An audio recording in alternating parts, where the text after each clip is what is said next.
Good morning, good morning. It's your favorite teacher, Matthew James. And today we're going to touch on when I let the wrong things in. Um, this again would be like in my formative years. I would call them my formative years because I learned a lot in my early 20s, heading into my 30s.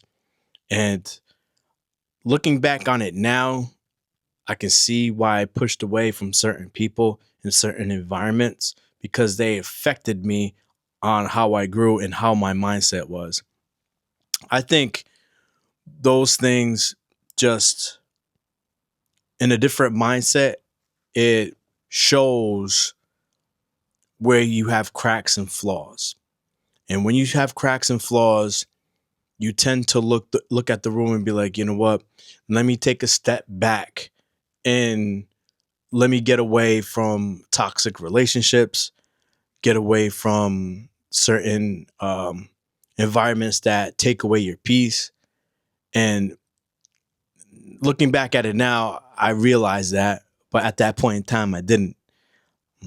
At that point in time, things would happen where it's like you feel something, a tug internally is like, you know what, I'm not putting up with that anymore, or I don't really like how this is going, and you just make a decision and you step away. And I'm able to look back at it now when I'm 39 of like, oh, okay, though I didn't want that situation to happen, I kind of needed it to find my own peace and how to separate myself from certain toxic environments. And now it helps me more. One, I'm sharing it with you. And two, now that I've recognized those situations, I'm more, uh, it's easier for me to push away from the table from certain individuals or certain environments that I really don't belong in. You know, you can't force relationships with people. You can't force being in a location that you're not supposed to be in. So you want to actually walk your natural line and understand that you are not made for certain places, especially if you want to keep your peace. If you want to keep your peace, there's going to be some things where you're going to have to say no to. And though it hurts, it'll be better for you in the long run. All that stuff is beneficial.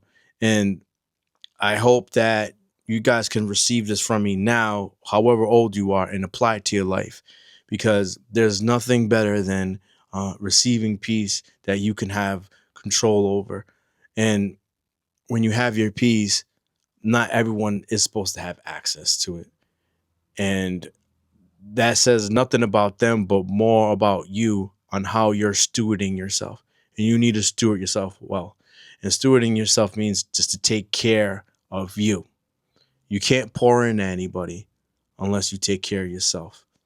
If you have an empty cup, you're not serving anybody. So I hope you received the message today. If this message hit you, like, comment, and share. Um, Again, I hope you have a great day. All right. Deuces.